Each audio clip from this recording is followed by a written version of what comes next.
नमः श्रीवर्धमानाय निर्धूतिकलिलात्मने सालोकानां त्रिलोकानां यद्विद्यादर्पणायते पंच परमेष्टि भगवान की 1008 श्री शांतिनाथ भगवान की परम पूज्य आचार्य श्री आदि सागर महाराज की आचार्य श्री महावीर कीर्ति महाराज की आचार्य श्री विमल सागर महाराज की आचार्य श्री तपस सम्राट सम्मति सागर महाराज की आचार्य गुरु सुंदर सागर महाराज की अहिंसामय विश्व धर्म की जिनवाणी माता की श्रीमती माता की जय। धर्म प्रेमी भव्यात्माओं, आत्मा के हित के लिए जो वस्तु है वह शरीर के हित के लिए नहीं है। हर जीव यह चाहता है कि मैं आत्मा का हित करूं, लेकिन करता क्या है? शरीर का हित। चाहते हम सब यही है कि मेरी आत्मा सुखी हो, लेकिन कर क्या रहे हैं? शरीर को सुखी करने का उपाय करते जाते हैं, शरीर को सजाने का, संवारने का, संभालने का उपाय करते हैं। उस संभालने से आत्मा का हित नहीं हो पाता है, क्योंकि दिखता तो है हमारा हमको शरीर और हमारे संबंधी, लेकिन आत्मा दिखती नहीं है, सिर्फ अनुभव में आती है। तो हम यही समझ बैठते हैं कि यह शरीर है, यही मेरा है, इसके अलावा और कुछ मेरा नहीं। इस शरीर को, इस नाम को, इस एड्रेस को हम पकड़ करके बैठते हैं कि नहीं? बैठते तो हैं। कोई अगर हमें आवाज देता है हमारे नाम से तो हम तुरंत समझ जाते हैं कि हम वो हैं। हमारा एक पर्टिकुलर नाम है, हमारा एक पर्टिकुलर एड्रेस है। हम कहाँ रहते हैं? खंडवा। अखंड प्रदेशी आत्मा है, लेकिन रहती कहाँ है? खंडवा में है।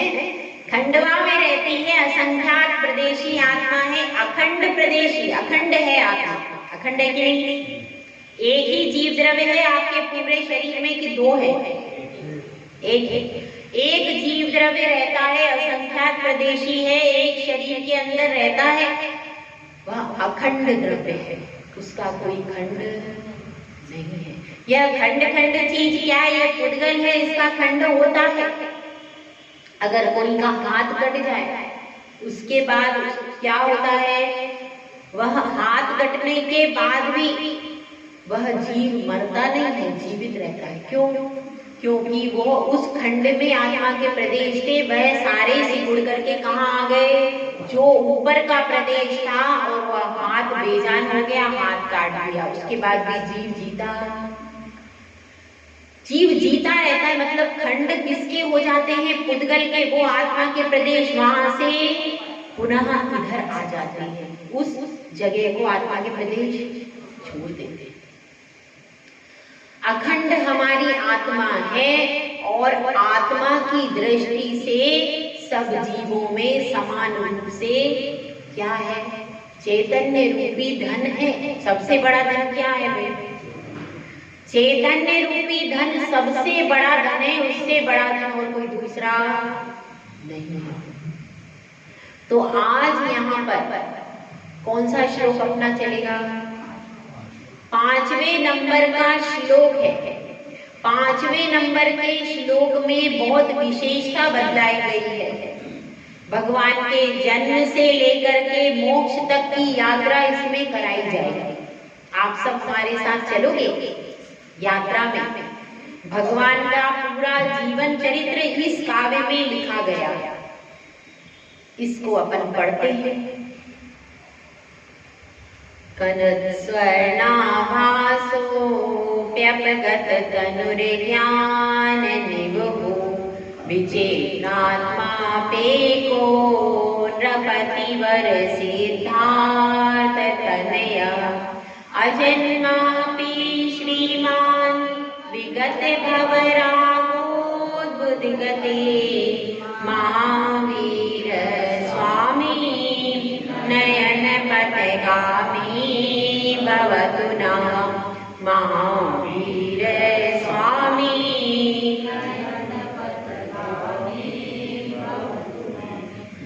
कनक स्वर्णाभासु। कनक का अर्थ क्या होता है? सोना। कनक शब्द के 3 अर्थ होते हैं। एक क्या होता है? सोना। दूसरे का अर्थ धतूरा और तीसरे का अर्थ होता है आटा। 3 अर्थ सोने के होते हैं, इसीलिए कहा जाता है कनक कनकते सोगुनी मादकता अधिकाय वो पाए बोराए नर ये खाए बोराए। अगर सोना मिल जाता है किसी को तो उसको पा करके कैसा हो जाता है? बोरा जाता है, पागल हो जाता है कि अब मैं इसको कहाँ यूज करूं, इतना सारा सोना मुझे मिल गया। तो सोने को पा करके भी व्यक्ति बोरा जाता है, क्या करूं मैं, कहाँ यूज करूं, ऐसा उसको मन में विकल्प आते हैं, कई प्रकार से परेशान हो जाता है सोने को पाकर। और अगर धतूरा खा लेता है तो क्या हो जाता है? धतूरा खा लेता है तो भी वह पागल हो जाता है, उसको अपनी सुध बुध धन की जब अधिकता होती है तो व्यक्ति अपनी आत्मा की सुध बुध भूल जाता है, भगवान को भूल जाता है। जिसके पास सोना है, जिसके पास बहुत धन है, तो भगवान को याद नहीं करता, वो तो नोटों को ही गिनता रहता है पूरे समय। मेरे पास यहाँ पर कितना है, यहाँ पर कितना है, यहाँ पर कितना है, यहाँ कितना बैलेंस है। इस बैलेंस को निकालते निकालते उसकी आयु का बैलेंस खत्म हो जाता है और उसकी आत्मा का भी क्या हो जाता है?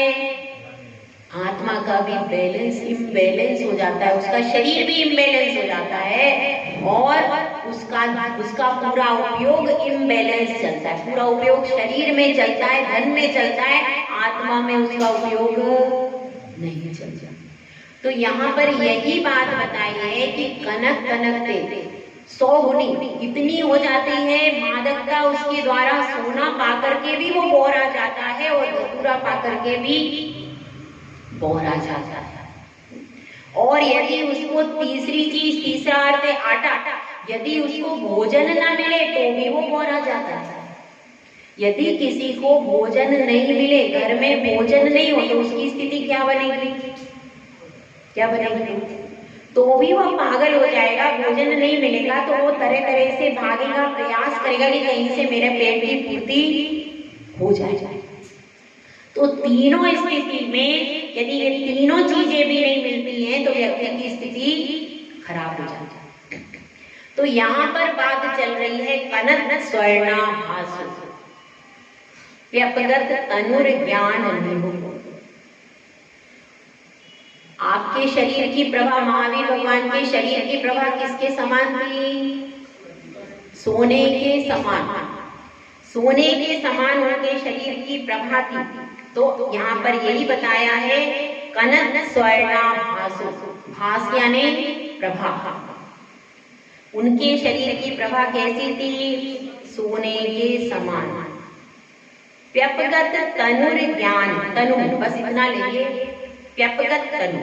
पहले कनक स्वर्णाभासु से मतलब क्या है?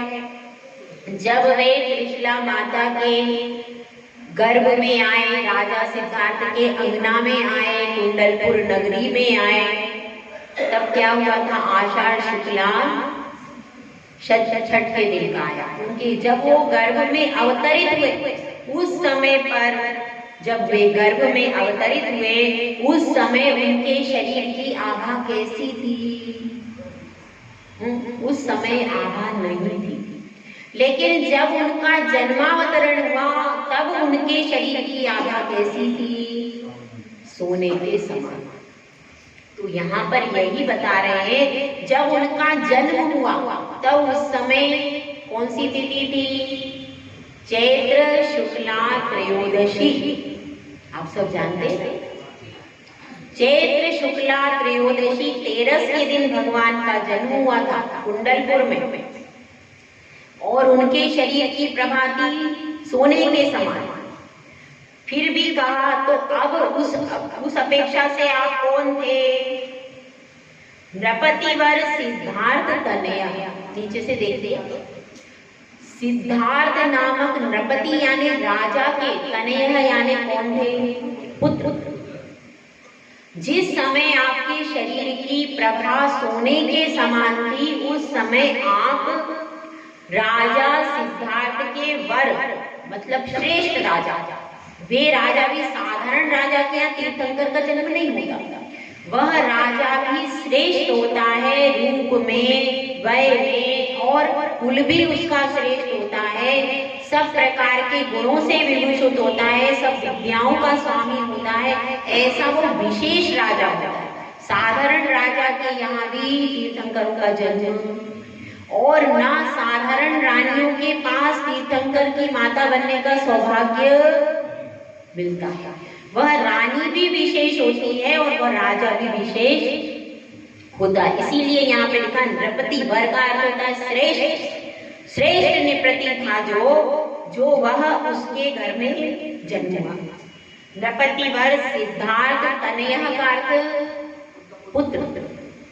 सिद्धार्थ राजा के आप पुत्र हुए, तब आपके शरीर की प्रभा थी सोने के समान। एक बात यहाँ पर पूरी होगी। उसके बाद लिखा है, यह एक कौन से नए से हुआ भाई? हाँ बताइए, कौन से नए से कथन हुआ?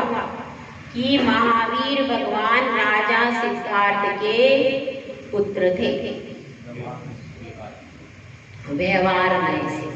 कौन सा नए लगाएंगे? असद्भुत। असद्भुत व्यवहार में, असद्भुत और उपचरित। उपचरित असद्भुत लगाना पड़ेगा, सही है?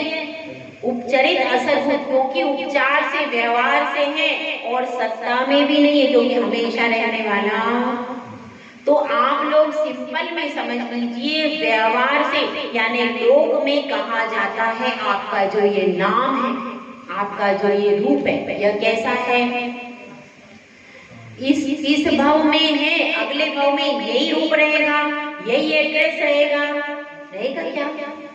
नहीं, वह सब कुछ बदल जाएगा। जैसे ही आपको सिर्फ ये 50 साल की, 70 साल के लिए मिला है, यह एड्रेस और यह ड्रेस, यह ड्रेस है और इसका एड्रेस, बस इतना आपको मिला है। कब तक के लिए? 50 साल या 60 साल, 70 साल, बस। उसके बाद आप ड्रेस भी रख दो, एड्रेस भी यहीं छोड़ो, और आप यहाँ से चले जाओ। ये सिस्टम है। तो ऐसे ही वह त्रिशला माता के सुत हुए, सिद्धार्थ राजा के सुत हुए, लेकिन हमेशा के लिए रहने वाले थे। क्या हुए थे? कहा अभी भी जाता है उनको सुत, पर वास्तव में वे अब सुत नहीं है। अब राजा सिद्धार्थ के महल के राजकुमार नहीं है वे, लेकिन भूत प्रज्ञापना नई की अपेक्षा से कह दिया जाता है कि वे राजा सिद्धार्थ के पुत्र थे।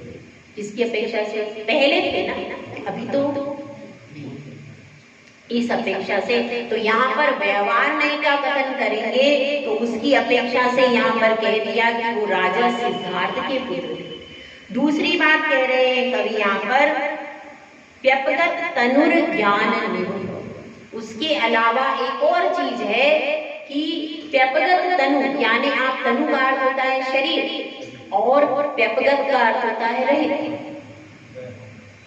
आप शरीर से रहित हो, ये तो दोनों विरोधाभास हो गया।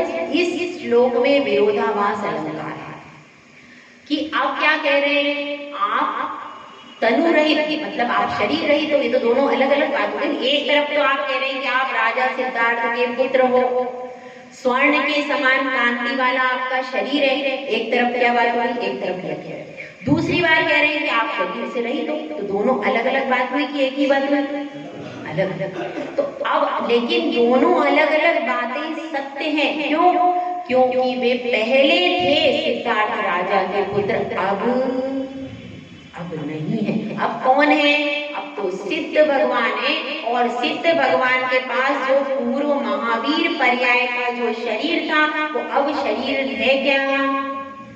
नहीं है, केवल वहां पर उस शेप के आत्मा के प्रदेश हैं, 7 धनुष के आकार का, केवल उतने आत्मा के प्रदेश वहां पर सिद्ध शिला में है, लोकाग्र पर। लेकिन वह जो शरीर पहले महावीर भगवान का था यहाँ पर, केवली महावीर भगवान का, वह अब है सिद्ध शिला में। इसीलिए कहा है, आप सिद्धार्थ राजा के पुत्र हैं, यह भी सत्य है, और आप शरीर रहित हैं, यह भी सत्य है। वह तो पहले की अपेक्षा कहा गया है, भूत प्रत्यापना नहीं कहो, व्यवहार नहीं की अपेक्षा से कहो, ये सब पहले की बात है। वर्तमान काल की अपेक्षा से कहो अथवा शुद्ध निश्चय से कहो, सबे शुद्धा हो, शुद्ध नया की अपेक्षा से कहो, 2 अपेक्षाएं हैं।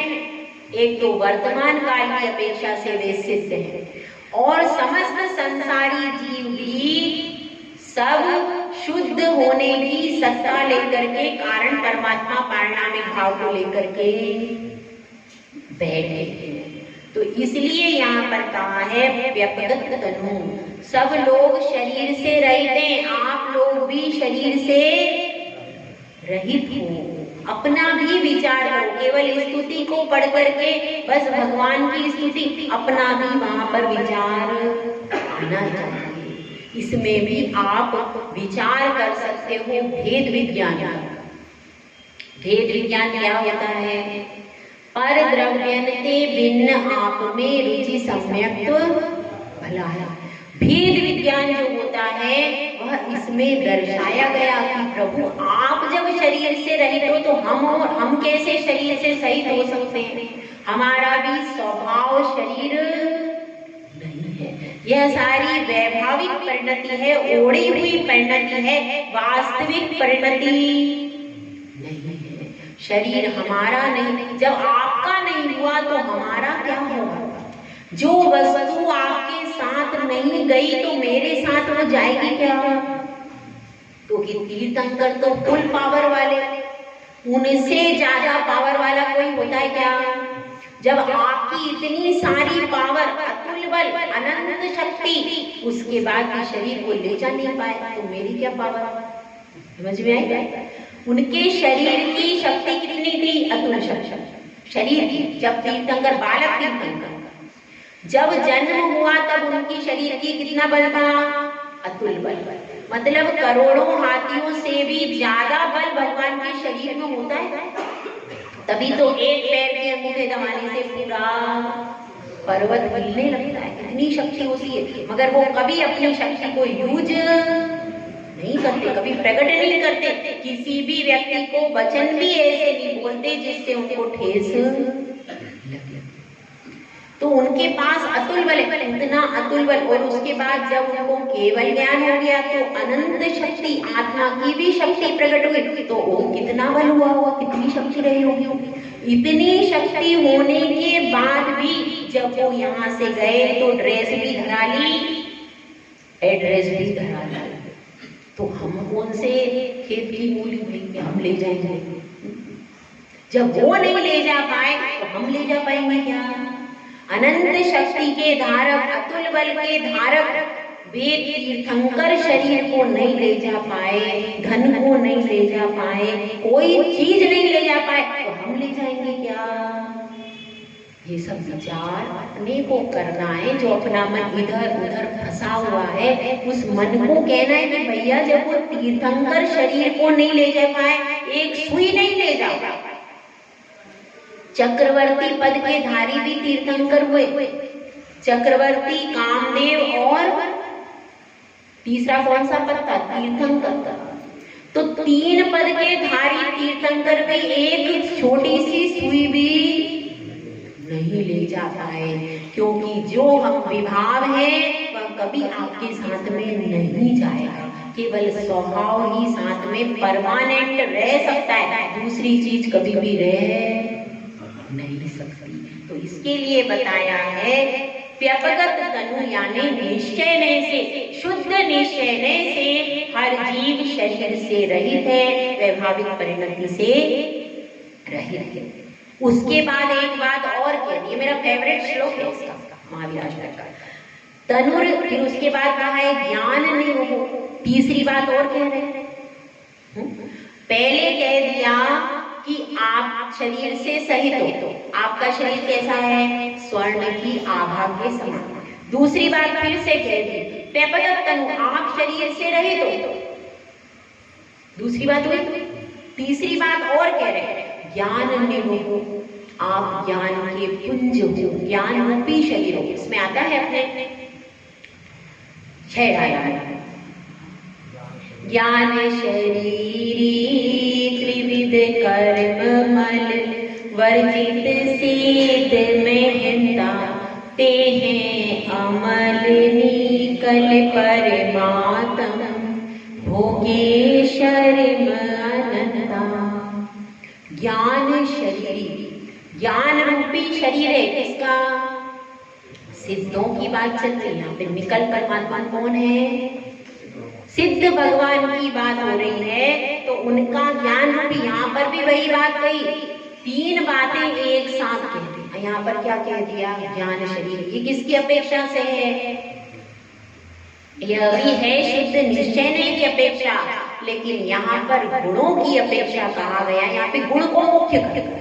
ठीक है, यहाँ पर किसको मुख्य कर दिया, ज्ञान को मुख्य कर दिया, क्योंकि आलाप पद्धति में कहा कि भगवान के तो अनंत गुण है, हम किस किस को बोलेंगे, हमें तो शॉर्ट में बता दो, कोई एक गुण बता दो जिससे पूरा परिभाषित हो जाए अनंत गुण। तो हमारे पास टाइम है, शॉर्ट वीडियो का जमाना है, टाइम किसके पास बैठा है कि देख ले वो 1 घंटे का, शॉर्ट वीडियो का जमाना है। तो उन्होंने भी कहा कि हमें तो शॉर्ट चाहिए और संक्षेप में बता दीजिए।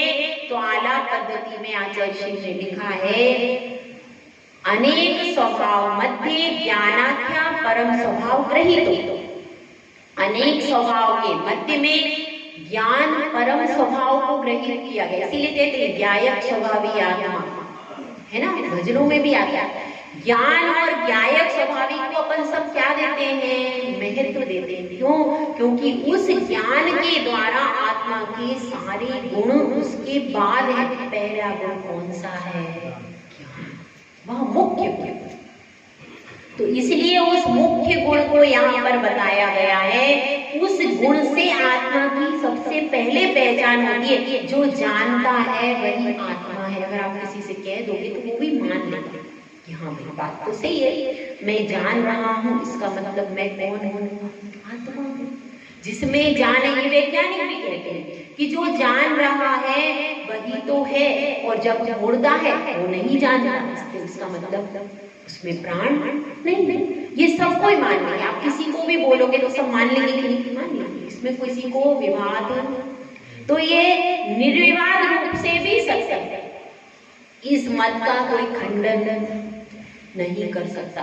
और अगर आप सुखवान कह देते तो क्या बाधा आ जाती, अरे सुख अपना पर्सनल मैटर है, सुख पर्सनल मैटर है। आपने रसगुल्ला खाया, आपको कितना सुख अनुभव हुआ ये दूसरा कैसे जानेगा। सुख अपना पर्सनल मैटर है, लेकिन ज्ञान पर प्रकाशक है, उसके द्वारा आप बता सकते हो कि मैं आपको जान रहा हूँ, दूसरा व्यक्ति आपको जान रहा है। ज्ञान के मैटर में आप दूसरे को कन्वर्ट कर सकते हो, दूसरे को प्रूव कर सकते हो, आप सुख के मामले में प्रूव।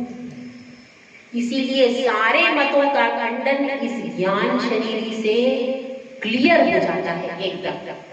इसलिए यहाँ पर 3 बातें उन्होंने कही। तो कहने लगे नीचे की लाइन में, नीचे की लाइन में कह दिया विचित्रात्मा पे को नृपतिवर सिद्धार्थ तनया, हे सिद्धार्थ राजा के पुत्र, आप तो बहुत विचित्र हो, क्योंकि आप तो शरीर से भी रहे हो और आप ज्ञान शरीरी भी हो और आप कनक स्वर्णाभासु भी हो, स्वर्ण के समान प्रभाव वाले भी हो। तो ये तो आपकी क्या हो गई, कंट्रोवर्सी हुई कि नहीं हुई। इसके अलावा और कंट्रोवर्सी, विरोधाभास अलंकार का बहुत सुंदर प्रयोग है इसमें, अजन्मापि श्रीमान, और नीचे ले जाएगा, आपका कभी जन्म ही नहीं हुआ। और दूसरी बात कह रहे हैं आपका कभी अजन्मापि जन्म नहीं हो लेते हुए भी, क्योंकि आत्मा का तो कभी जन्म, एक तरफ कह रहे हैं आपका कुंडलपुर में जन्म हुआ, राजा सिद्धार्थ और त्रिशला के महल में जन्म हुआ, पहले या कहा, और नीचे क्या कह रहे हैं आपका तो जन्म ही नहीं हुआ, तो वो कैसे सत्य? वह भी सत्य। इसी को कहते हैं अनेकांत और स्याद्भात। एक ही बात को कितनी प्रकार से समझाया गया। अजन्मापि श्रीमान, आपका तो जन्म ही नहीं हुआ है त्रिशला नंदन, आपका जन्म ही नहीं हुआ। क्यों नहीं हुआ? क्योंकि आत्मा का तो जन्म ही नहीं होता। आत्मा तो अनादिकाल से है और अनादिकाल तक रहेगी, उसका तो कभी जन्म ही नहीं होता। इसलिए आपका कभी जन्म ही नहीं हुआ। और क्या कह रहे हैं? ये भी निश्चय ने की अपेक्षा से, किसकी अपेक्षा से है? शुद्ध निश्चय ने की अपेक्षा से कथन है, आप ज्ञान शरीरी हो, आप शरीर रहित हो और आप अजन्मा हो, आपका कभी जन्म नहीं हुआ। ये आप देख सकते हैं सहस्रनाम में अजन्मा इस तरीके का शब्द आता है। आप जन्म मरण से रहित हो, अजन्मापि, और उसके बाद और विशेषण दे रहे हैं श्रीमान। श्री का अर्थ क्या हो जाता है? लक्ष्मी। आप अंतरंग लक्ष्मी से भी युक्त हो। अंतरंग लक्ष्मी यानी अनंत चतुष्टय, अनंत ज्ञान, अनंत दर्शन, अनंत सुख और अनंत वीर्य। आप अनंत चतुष्टय रूपी लक्ष्मी से विभूषित हो और बहिरंग में 100 शरण रूपी लक्ष्मी आपके इर्द गिर्द है। तो इसलिए आप बहिरंग लक्ष्मी से भी युक्त हो और अंतरंग लक्ष्मी से भी आप युक्त हो, इसीलिए आप श्रीमान। विगत भव रागो बुद्गते, और आगे कह रहे हैं भवों से रहित हो। एक तरफ कह रहे हैं आपका इस भव में जन्म हुआ सिद्धार्थ राजा के यहाँ, मनुष्य भव की बात हो रही है। यहाँ पर कौन से भव की बात हो रही है? आप मनुष्य भव में, उस समय आप पुत्र थे, मतलब आप कौन थे? मनुष्य भव में थे, आप मनुष्य भव के धारी थे। दूसरी बात कह रहे हैं आप किसी भव के नहीं थे, आपका कोई भव नहीं है। भव से रहे तो रागो और विगत रागो, इसमें दो चीजें लगाई हैं, विगत भव और विगत रागो।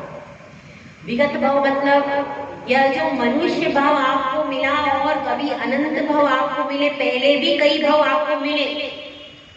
मरीचि के पर्याय से पहले भी तो वर्तमान का जीव था। तो वो जितने भी भव आपको मिले, जितने भी भव आपने बिताए, आप उन भवों से रहित हो, क्योंकि आत्मा तो किसी भव को करती ही नहीं है, वो तो अलग ही रहते हैं, सारे भवों से अलग है।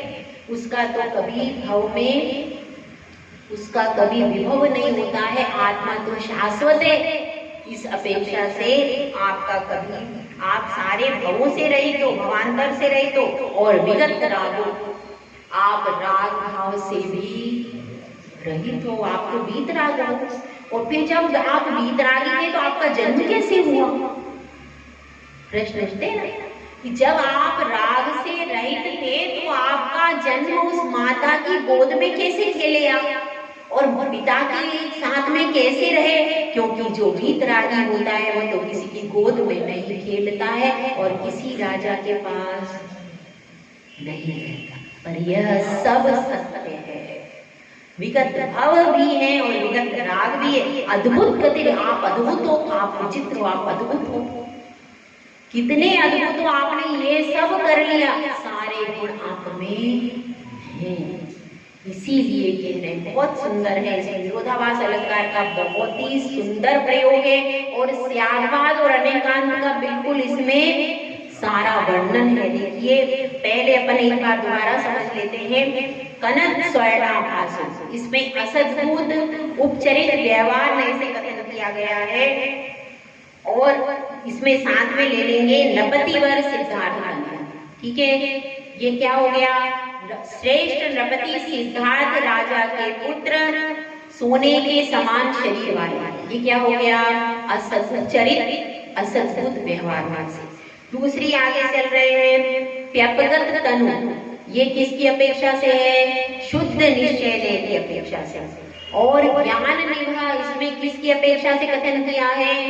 प्रमुख गुण की अपेक्षा से आपके शरीर का कथन किया गया है।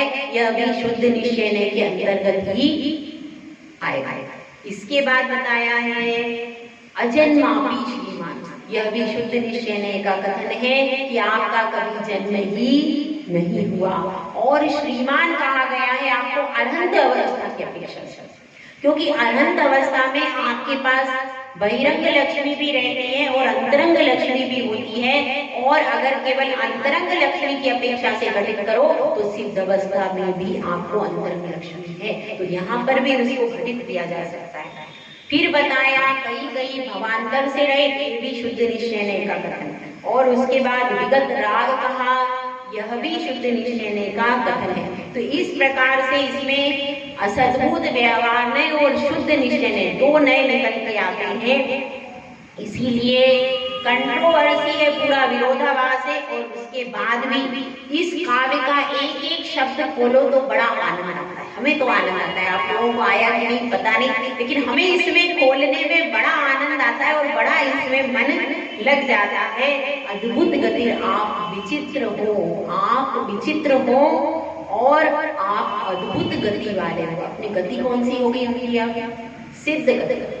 सिद्ध गति वास्तव में अद्भुत है। संसारी जीवों की जितनी चार गति है वो अद्भुत नहीं है, उसमें तो सामान्य हर जीव एक आ रहा है जा रहा है, कौन सी विशेषता है? कोई विशेषता है नहीं है। नरक गति, त्रियंश गति, मनुष्य गति, देव गति, इसमें कुछ विशेषता है क्या? लाखों जीव आ रहे हैं, लाखों जा रहे हैं, इसमें कौन सी विशेषता है? लेकिन सिद्ध गति अद्भुत है, क्योंकि उसमें जाने वाले जीव विचित्र होते हैं, अद्भुत होते हैं। इसीलिए आप भी विचित्र हो और आपकी गति भी विचित्र है, आपकी गति भी अद्भुत है। तो ऐसे महावीर स्वामी नयन पथगामी भवतु में यहाँ पर भगवान के पूरे जीवन चरित्र को रखा गया है कि आपका कहाँ जन्म हुआ और आपके जीवन काल में आपने सब कुछ प्राप्त कर लिया। उन्होंने अपना डेस्टिनेशन, अपना गोल, अपना एम सिद्ध भी कर लिया। जन्म लेकर के यदि आपने मरण पर्यंत अपने गोल को प्राप्त कर लिया तो आपके जीवन की सार्थकता हो जाएगी। उन्होंने अपने गोल को सिद्ध कर लिया, प्राप्त कर लिया। और हमारा कहाँ है?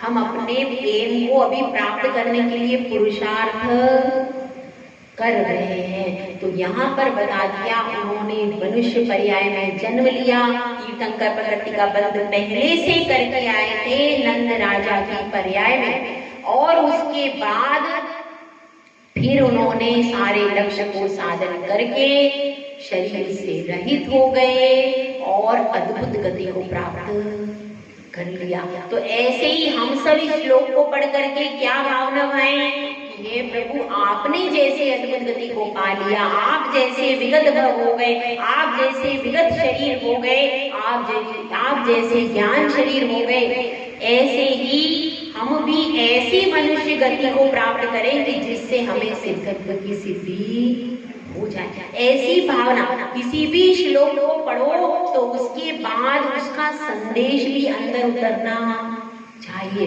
तब उसको पढ़ने की सार्थकता होती है। जय बोलो आचार्य सुंदर सागर महाराज की जय।